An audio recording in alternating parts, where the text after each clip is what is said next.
And a good Saturday to you alongside Rodney Nelson. I'm Jim Byers. Thanks a lot for joining us here on our final Saturday of the Thoroughbred season. We'll have one more day of racing coming up tomorrow, Sunday, and then we'll be down for about 6 weeks or so until early September for the fall meeting of champions featuring American quarter horses. But 2 more days of Thoroughbred racing, 9 races each day. It's become harder to get favorites home, which is good in that it indicates depth of the fields. It indicates you can make some good money because you're not just betting on shorter prices. We've gone 2 whole days of racing here without an actual post-time favorite winning, which is hard to believe. That. Last night, no post-time favorites. Too. All right. And we were up at around 40% winning favorites before this started. But a lot of horses that make sense have been winning, but not all post-time favorites. Last night we had a couple of 2-to-1 shots vie for favoritism, and the non-favorite actually was the winner. So that just means good competitive racing, and I think that's the key today, too. I think there's some good big fields and some deep racing, too. Right. Toward the end of the meet, like you said, everyone's trying to get another start out of the horse at the meet. Large fields, and, of course, with large fields, that's good for the handicapper. Yes, like to make some money off of these horses, and it's always easier when there's 12 of them versus 4. For sure. We had a 12-horse field last night. We had a 14-horse field, and the winner, or the favorite, I should say, in that race was 9-2. You can watch a lot of racing and not see a favorite as high of odds as 9-2. That is an exceptionally high-priced favorite, and he didn't win. Okay, on to the first. I'm going to try to beat a favorite in this one. But anyway, it's $5,000, just straight claimer, 1 1/16. Scratch the 6 Nautical Moon, scratch the 9 Mastering. Yeah, I think it kind of makes me worried. You said we hadn't had a winning favorite in 2 race days, right? That's true. Now we are kind of due to have a bunch. I think I'm on a bunch of favorites today when I was looking through the book. I think I got a lot of chalk. Doc Higgins, that's my top choice. 7-5 on the morning line for Doc Higgins. I mean, this horse ran a good race last time out. It came at a mile, so not bad at all there. We ended up being placed second in that race after crossing the finish line 3 lengths behind the winner. The race before that, Doc Higgins just missed by a head in that one. He was in there for the $10,000 tag that day, in for 5 today, although that race was on the turf. So let's look at the races before that. See, Doc Higgins got out there from gate to wire, wins back-to-back, going around 2 turns. This horse has had 4 tries at 1 1/16, does have a second-place finish. I'll go with Doc Higgins here in the first. Number 1, Cawcab. That's going to be my second choice. This horse was a winner last time out, won that race by 2.5.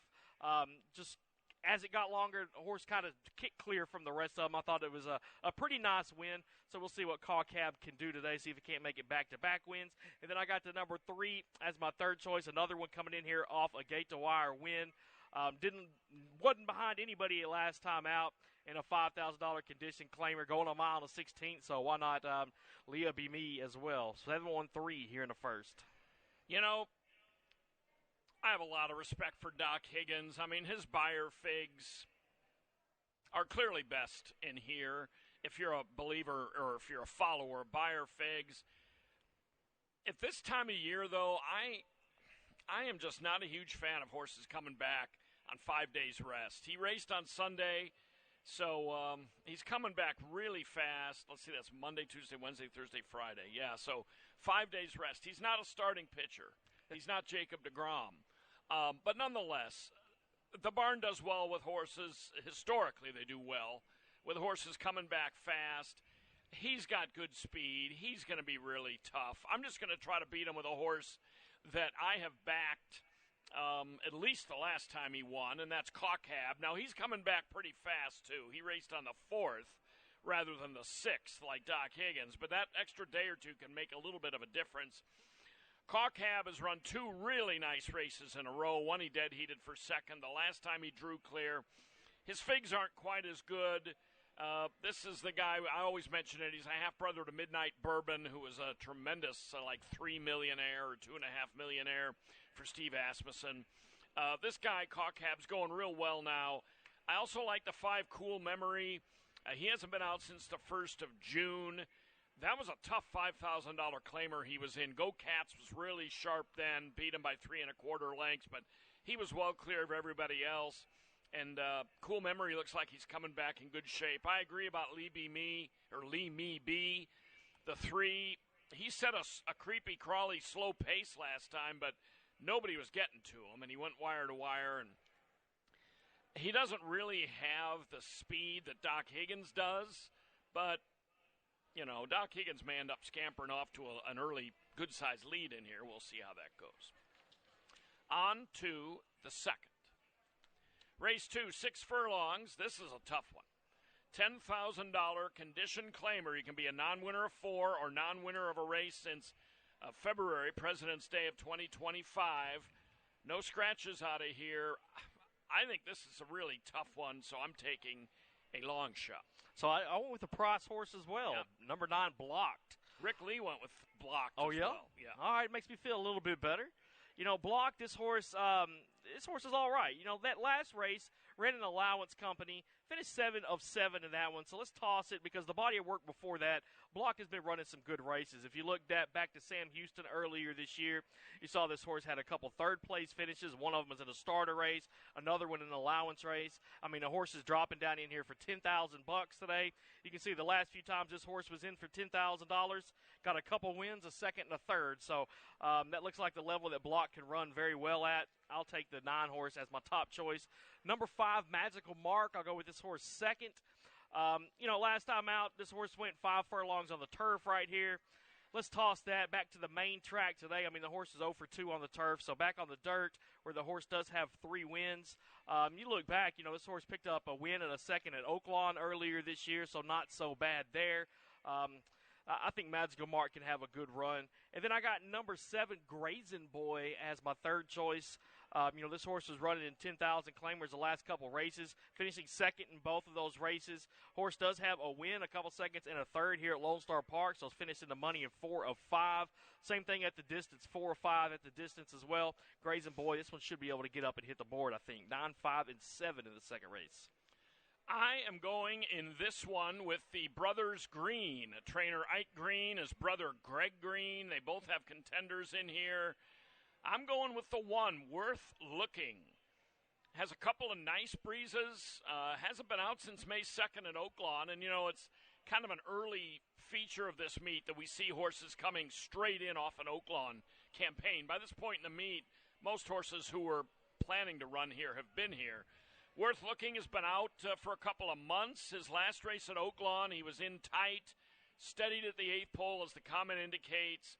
Essentially was eliminated. I mean, I understand why JT, the chart caller there, didn't put eliminated in there. That's a strong word to use in a thoroughbred race. But he was essentially eliminated in that spot in the stretch. And that was against 12 5-beaten claimers, maybe a little slightly notch better than these.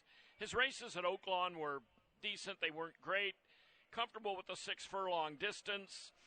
He ran okay last year in Southern California. Worth Looking's the type that, in a race that I think, personally, the favorite Magical Mark is beatable, and obviously you and Rodney are both trying to beat him. I'm trying to beat him. Dave Appleton, if he were here, might be trying to beat him as well. So I'm going to try Worth Looking off that Oaklawn campaign. I'm on Grazing Boy, his bandwagon as well, so I'm going with a Green Brothers Exacta. He finished really well last time, and it's worth noting that his race last time, his good second here, was against just straight 10,000 claimers, not the ones with the conditions on them like this. And Magical Mark, I mean, his last 2 races, he's lost all of his speed. Now, he's taken a big drop today. But Magical Mark used to be a horse that liked to be up on the engine. Last 2 races, he was overmatched, 16-1 in both. Didn't run much in either. He could, with the drop, wake up. But I think he's a horse that's going to draw some money. He might be a good one to try to beat. We'll see. Race 3. This is for maidens, 3 and up, 5 furlongs on the turf, so a lot of first-time turfers in here. The 1, Tresillian, is a first-time gelding. The 3, Joaquin Max, is scratched. I ended up on number 8, Senor Rojo. You and Rick both. You guys were handicapping 2 for 2 together, through 3 races. All right, so this horse has had 2 starts, both of them coming at Zia last year. both of them maiden special weights, and Senor Rojo ran well in both of them. Just missed by a nose in the most recent one back in November. Finished third in the race before that. I like it. This horse has had a little bit of time off. Comes here to Texas. Todd Fincher, he won a race last night. Ramon Vasquez getting the top rider in the Colony aboard this horse today. Switches over to the turf. He's never been on the turf. We'll see what this horse has, but I think Senor Rojo might be able to get the job done. Number 12, World Chaos. That's going to be my second choice here. A second last time out. That was 5 furlongs right here on our turf course. And what I like about that is the horse that finished in front, Hoff. We talked about that horse a little bit earlier, you and I did, was a winner last night out here. So that horse put together back-to-back wins. World Chaos was just behind him in that most recent race. I thought the horse ran a pretty decent one last time. I got the 12 second. And then number 2, Denizen is going to be my third choice. 2 starts for this horse, both of them coming out here this meet, one at 5.5, one at 6.5. Both of them on the main track. The horse finished 3rd and 4th in those 2 races, beaten by 4th in both of them. But tries the turf today, going 5 furlongs. We'll see if this horse has got what it takes. But I think this horse can get up and hit the board. 8, 12, and 2 in race 3. If there's a colt in this race that is designed to run on the turf, it would be Denizen. The Tomlinson number, that 3-digit number in the daily racing form that's over by his record, it's an approximation from somebody or some group named Tomlinson about their aptitude to race on a certain surface. His Tomlinson number is 358, which is really high for the turf. But Denizen, just to talk about him for a second, his Damn Proud Reunion was 3 for 12, exclusively ran on the turf. So his dam loved the turf and made $177,000 on it. The second dam, the grandmother, Silver Reunion, won a grade 3 on the turf. So, and that was a race at Saratoga, and was second in a graded race at Saratoga, the Ballston Spa, which is still on their stake schedule. So mother and grandmother love the turf. Not sure about Divisadero, but he's by Kitten's Joy, Divisadero the sire. Kitten's Joys love the turf, especially this firm turf course here. That said, World Chaos is my pick. I liked him even before Hoff came back and won a second straight turf sprint this meet. Hoff could be a really nice, very useful turf sprinter in this region. World Chaos did run a big second to him last time, beating almost 3 lengths, but he was well clear of the rest. He was trying hard to the end. Senor Rojo, he's training well for his return. He gets Lasix. Senor Rojo has a lot of siblings that were multiple race winners. That dam, Follow My Tail, was a one-time winner on synthetic at Hollywood, but the Sibs, though, mostly raced in New Mexico where there's no turf. So, but, he could be fine on the turf, too. So that's a good race. On to the 4th. Maiden, $7,500 claiming fillies, 7/8 of a mile. Scratch the 7, flat out ready. I want number 2, Love Me a Sunset here in race number 4. Glad now we agree with these two. Yeah, Not well, bad we at all Rick's on him, on her also. All but right. Yeah, we're in agreement on that. Well, we're all in agreement, so this horse will probably run second. But Love Me at Sunset, that's all of our top choices. Last time out, this horse was in for the $20,000 tag. Ran third in that race. That was at 1 mile on the turf. Goes back to the dirt today. Drops in that claiming price. Horses had some respectable finishes in those maiden special weight, 2 back. So I think Love Me at Sunset might be able to get the job done. Number 1, Betcha. I'm going to take that horse second. Was a second-place runner last time out. That was at this $7,500 level, at this same distance as well. So putting all those things together, Stuart Elliott riding this horse, I think this horse can get up and hit the board. Then I got number 10 on the outside, Pasando. I'll take this horse as my third choice. 3 starts for this one. Last one out, a lot to be desired. Was beaten by 16.5, but let's hope for something better. The horse is dropping pretty big from $25,000 last time, $7,500 today. We'll see if this horse has got what it takes to hit the board as well. 2, 1, and 10 for race 4.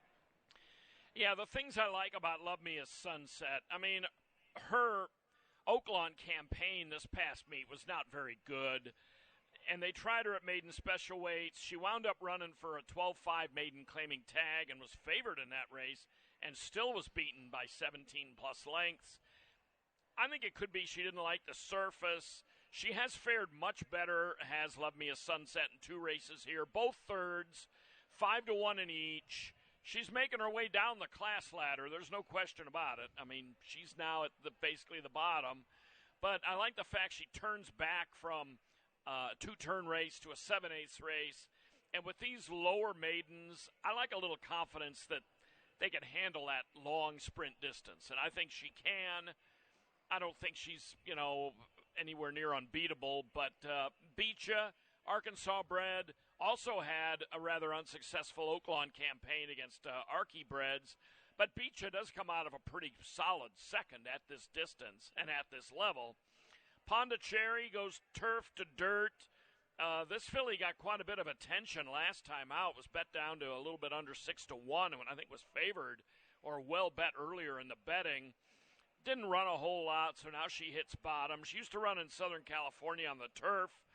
Has thrown in a couple of nice Beyer figs that would dwarf this field, but remains to be seen about her on the dirt. And then Pasando, I agree, makes a big drop, has some recent works. She could definitely comes out of a race with a nice winner in a fair. I mean, she was, a block and a half behind her, but, that was definitely a tougher field than this. Race 5. This is a tough one. This is kind of like, to me, it's kind of like a who do you like? I think there's several in here that have chances, but there's really 3 of them that kind of stand out. Scratch the 8 Texas Code. He's no longer eligible for this race. This is a optional claimer. You can be in for $15K. You could be a non-winner of 2, or you could be non-winners of a race other than. Starts the pick 5, carryover of $1,864. I got the horse on the rail, number 1, Ducali. Is that what we called it last time? Ducali.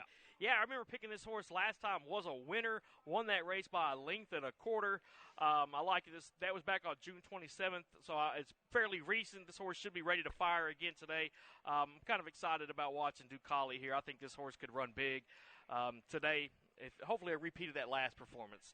Number 10, that's my second choice, Tom Sawyer. So I'm going inside, outside here with a couple of Asmussen horses.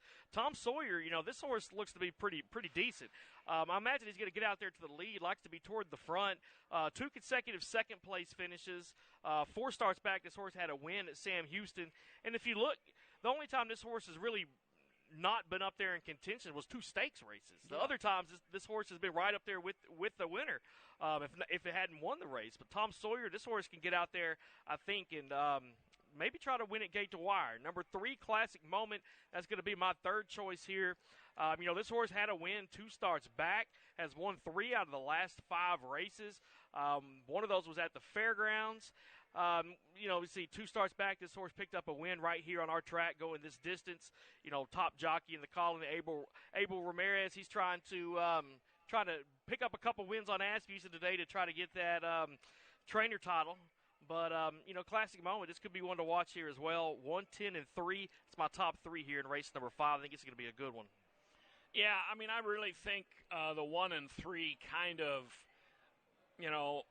have an edge.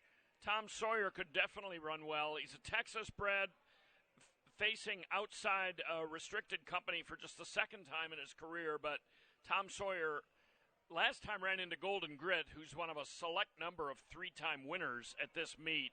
Nobody's hardly going any better than Golden Grit right now. But as far as the 1 and 3 go, Ducali is exactly the kind of horse I usually pick. I picked Cawcab earlier, same barn, similar situation. Came back firing. Cawcab's been hot lately. In fact, I think they both ran on June 27th. But this time I'm going with Classic Moment. He's been a great claim by Abel Ramirez Rodriguez. They claimed him for just $7,500 in February out of a win at the fairgrounds. Since then, he's won twice. He's taken a really large drop in class today, and I think that'll help him. Last time he was favored over a horse who was coming back after a tremendous layoff, Second ID, who was a Bob Young horse who trained brilliantly and looked like a really important, or not important, but a really good horse earlier in his career, and then he went on the shelf for a long time. And that field was just a little bit too much for him, although he was favored to win it. So I'm hoping Classic Moment with the drop can beat a hot Ducali who did run a really nice race last time. Vietnam Victory is another one that's coming in sharp. So there's some contention in there. On to the 6th. Race 6 begins the pick 4. All older horses in today's edition of this race. 1 mile on the turf, they're $10,000 claimers. Yeah, so I like the 3. Brock on By here was a winner in back-to-back races. That most recent race came on our turf course as well, so you got to like that. Look at the horse that ran second in that last race, Doc Higgins. So if that horse wins earlier in the card, I'm going to like Brock on By a little bit better. But I think this horse can get the job done. Number 9, Temple, that's going to be my second choice here.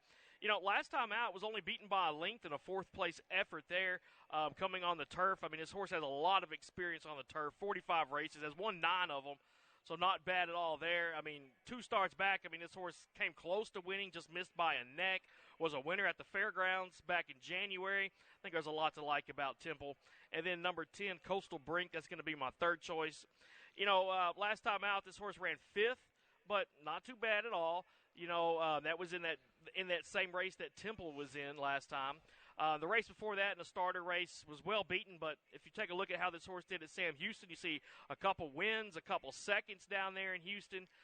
So not bad at all for Coastal Brink. I mean, this horse does have 3 wins and 4 seconds out of 11 tries on the turf. So I think Coastal Brink can get up there in the top 3. So here in race 6, I got it 3, 9, and 10. It's interesting to look at that last race that Temple and Coastal Brink ran in. They were both in for 17.5, whereas our pick, Brock on By, who I'm on as well, was in for 10. So they were in a little bit higher level race, and they were both 2-1. Temple was slightly the favorite in that race over Coastal Brink. A third horse named Brother Reed, who loves this course, got up and won the race and beat both of them. They ran 4th and 5th, but were only about a neck apart at the end. Both could come right back and run big today. Temple's earned $769,000 in his career. Coastal Brink's another one that he really likes the turf. I mean, he's 3 for 11 lifetime on the turf. He's 5 for 7 in the exacta at a mile on the turf, so he really loves to mile. His turf numbers are excellent. You can toss his 2 dirt races that he didn't perform very well in lately that were taken off the turf. So they're formidable, but Brock on By, to me, he's so versatile. He's won sprinting. He can run on dirt. He can run on turf. He's got a great turf record. He can really run on anything. It looks like maybe synthetic is not his bag, but we don't have to worry about that. I'm going to try to get one more win out of Brock on By. I had him last time, and he won. Didn't change leads late, which isn't the greatest sign for me, but he was very game. So, and he gets a little bit shorter distance to go today. Should be forwardly placed. On to the 7th.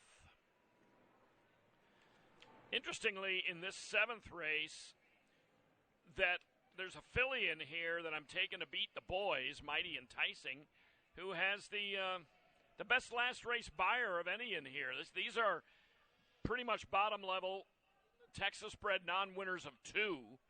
They're in for $6,250. And scratch the 2 also eligibles, the 13 Chasing the Rush, and scratch the 14 Expect Glory. All right, so I'm on number 9, Red 47 here. You know, last time out, this horse was in a race very similar to this one, just a little bit longer. You know, ran well in that one, well enough to win it. Won it by 2 lengths. That was in a large field of 10.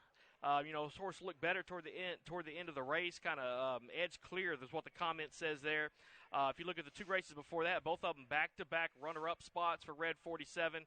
Had another second at Sam Houston. I think this horse could be ready to go. Top jockey today, I mentioned Ramon Vasquez a lot. I mean, he's got the lead by, 10, 12, 15 races he's maybe? He's over 50 in wins. Yeah, he's having a good year out here, no doubt about it. I'll take Red 47 on top. Number 4, Famous Tut's going to be my second choice. You got to look past that last race. I mean, that was an allowance race. The horse was 10 of 10, beaten by almost 20 lengths in that one. draw a line through that one. Focus on the ones before it. That maiden special weight, 2 starts back. I mean, this horse was a winner right here. Won that race by a length and a quarter, sprinting 5.5, just like this one. So let me have this horse to get up to hit the board. And I got number 11, Mighty Tyson, the one you were talking about, coming in here off a decent second last time out, missing by 2. Takes the drop in class from $20,000 to $62.50 today. I got it 9-4-11 here in race 7. You know, I totally respect that Red 47 has been very consistent. And that was a nice win last time. I mean, engaged for the lead, middle of the turn after chasing the pace, and then wound up well clear. Vasquez sticks with him. He's a logical favorite in here, and he will be probably shorter than 3-1 because the line includes Expect Glory, who's in the alsos and scratched at 2-1. So with him coming out, that's going to depress the odds on a number of these.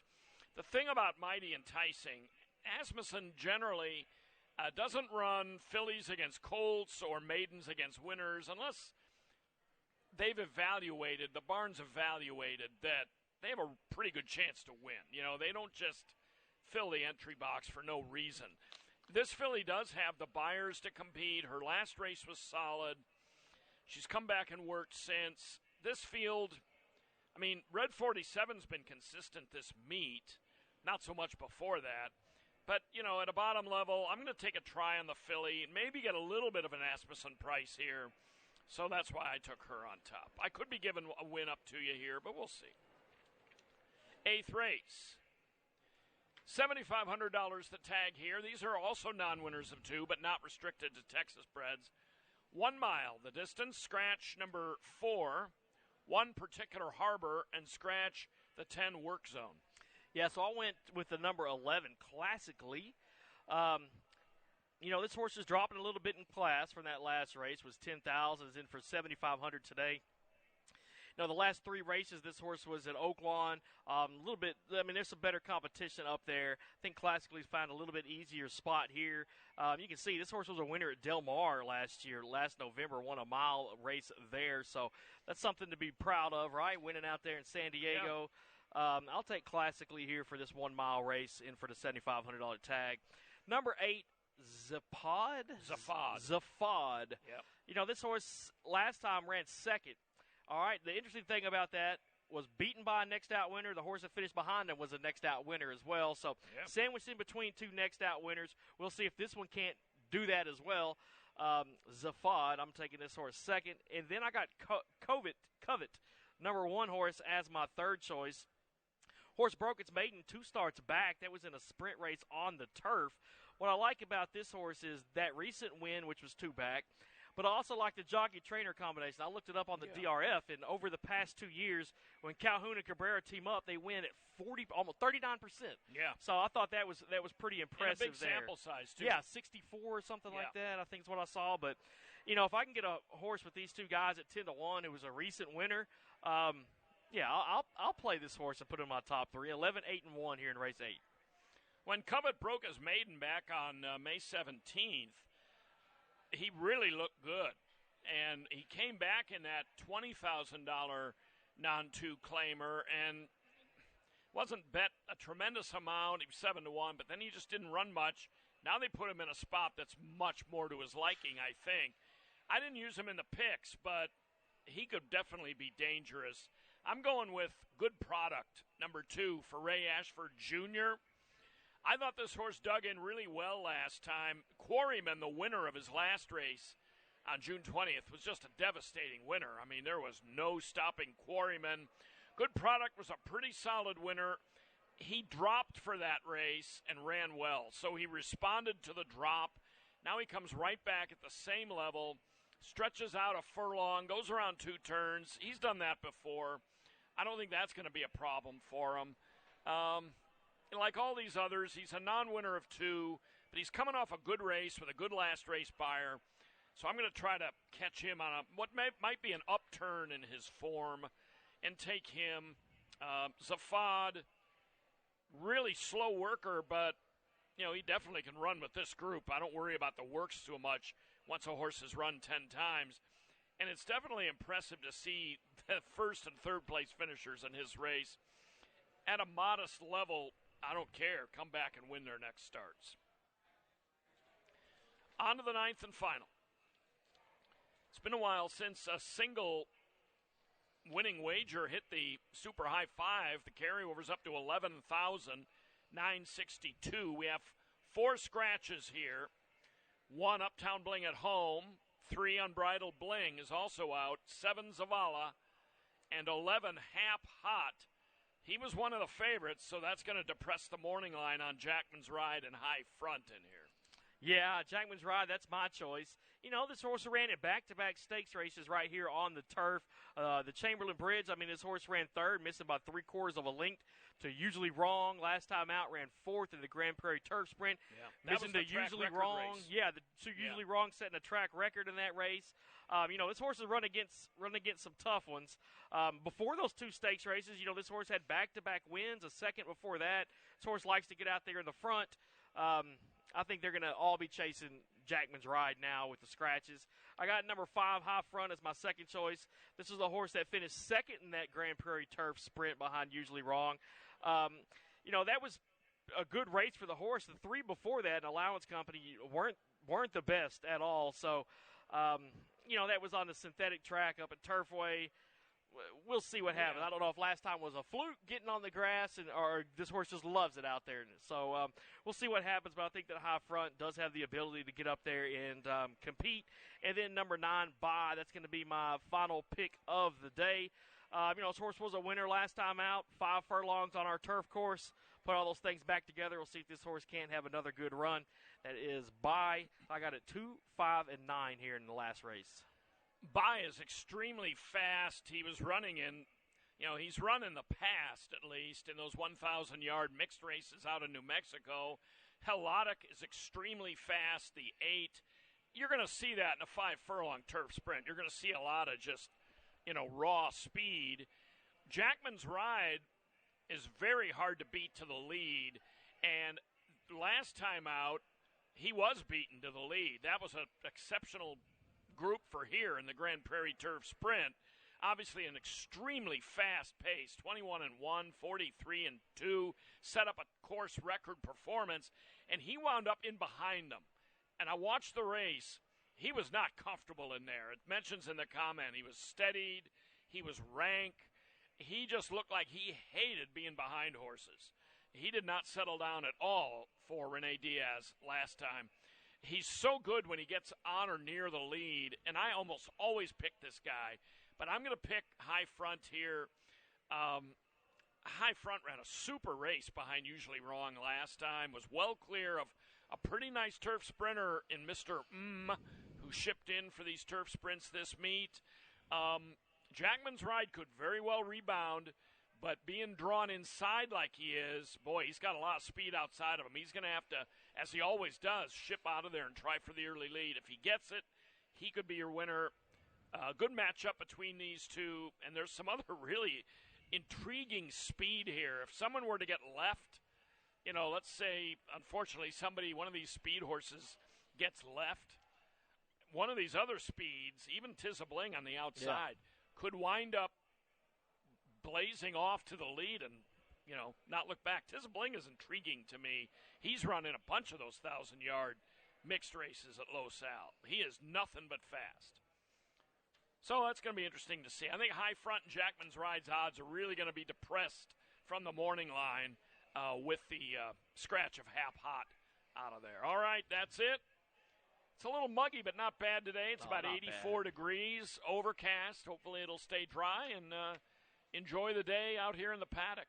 Yeah, no problem. Dave will be back tomorrow, so we'll wrap up the meet and how the way it should be done with Dave in the paddock. Well, so are you going to be here tomorrow, or if we set I will be here. I will be here doing this show tomorrow. Yeah, Rick's up in Oklahoma, so I got this one. But hopefully we'll pick some winners today, tomorrow, and wrap up this meet on a high note. Let's hope so. Thanks a lot for looking in. 30 minutes to post. Good luck this afternoon. In the event of an emergency, Lone Star Park is dedicated to ensuring the safety